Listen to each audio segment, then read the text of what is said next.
Ambient occlusion in VSeeFace looks pretty nice. Check it out.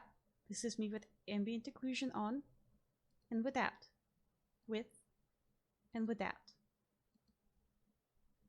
However, if you export a model straight out of VRM Studio, you will encounter some problems with ambient occlusion affecting the alpha channel.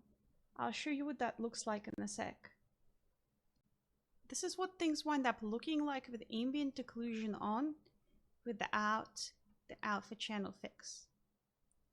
I'll turn up the intensity to demonstrate. That looks pretty spooky. Should fix that, really.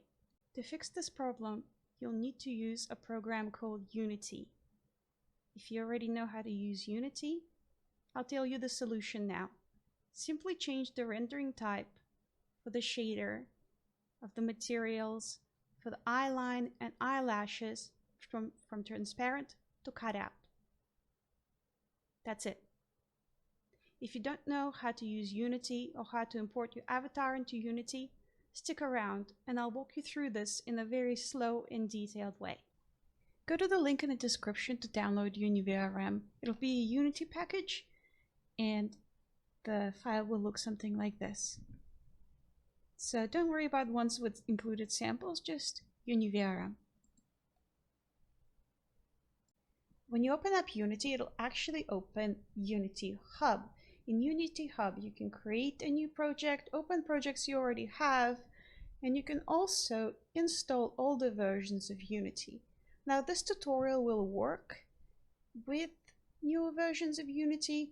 It's just that I've noticed that sometimes you have to do some additional steps, which I don't care to explain here. So I do recommend installing via the Add button the 2019.4.16 F1 LTS version of Unity. It also plays nicely with the VSeeFace SDK if you choose to do that later. So if you don't have it, I just recommend clicking Add and installing it. You can select from a list and install that. Once you've installed that version of Unity, create a new project. You can do so here. Click the drop down arrow here and select 2019.4.16 F1. A window will pop up giving you the option to create a 2D, 3D, or otherwise object. Just stick with 3D. Pick a location and a name. I'm just going to call this Alpha Test. And click Create. Do give it some time. It will take a little bit of time for it to load up. Now that Unity has loaded up, I'm going to import UniVRM and the VRM Avatar into it. I already have the folder open here. This is just a simple click and drag. Click on the UniVRM package, drag it into Assets, and let it load. This will take a little bit of time, so be patient.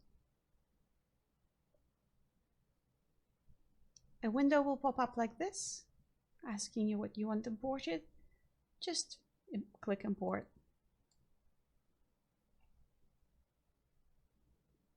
And that will take a little bit of time. Just be patient and wait. Now that UniVRM is imported, you'll notice a couple of things. One of them is that there is a new option up the top here called VRM 0. This is a menu that allows you to import and export avatars. Note that this isn't a plugin. This is just a script that you've added to this project. So if you created a new project that you want to use with UniVRM, you'll have to import this package again. In addition, there are some things here like VRM shaders and the like. Just things that make this whole thing work. Now we're ready to import our avatar. So what I'm going to do is I'm just going to create a new folder to keep things a little bit tidy, and I'm just going to call it VRM model. You'll see why in a second. And you will see that it's appeared right here. So now I'm going to go to the folder that I've used before, and I'm going to drag my VRM Avatar into the VRM model folder. You don't have to do this. You can drag it into assets. I just like to keep things a little tidy. Now this will take a little bit of time, so we wait again. Now that that's been imported, what you will see is that in the All Prefabs menu, there will be a little icon for your VRM avatar.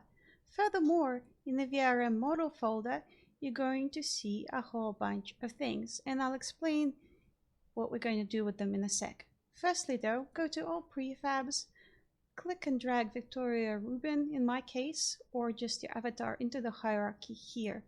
Make sure not to have it under the main camera or directional light, just put it in on its own. And as you will see, your avatar, I'm just scrolling and using the scroll wheel because I'm a pleb, your avatar will appear here. Let's fix the eyeline and eyelash textures now. On the left here in the drop-down, find the folder which has the name of your model and the suffix materials. Click on it. You'll see a whole bunch of funny looking spheres. Find the sphere that looks like your eyeline texture but blown up into a sphere. In this case, this one. In the top right here, under the rendering type drop-down, click on it and select Cutout instead of Transparent. Now do the same for the eyelash texture. Transparent, Cutout. Let's export the model now. In the hierarchy right here, make sure to click on the name of your model. If you don't, it'll throw up a bit of a scary warning when you try to export. Now click on VRM 0 or VRM and export UniVRM. Now, this might look a little bit confusing, especially if you don't speak Japanese. So on the top left here, you can click to change the language to English. You need to put in all of this information, well, all of these, for this to work, for the export to work. Otherwise, it'll get a bit angry at you. So just put it in. And yellow warnings usually aren't a big problem. Red warnings, you will probably have to correct. I don't know how to fix specific warnings in Unity. You will have to seek help for yourself if that happens. But thankfully, I don't have any red warnings thrown up, so I'm just going to click on Export and pick a convenient name and place for this model. So I'm just going to save her in the project file for now and name her VRM Alpha Test and save. And that will export. Let's try it out in VSeeFace now. Exported straight out of Vroid Studio with ambient occlusion on, this avatar looks like this.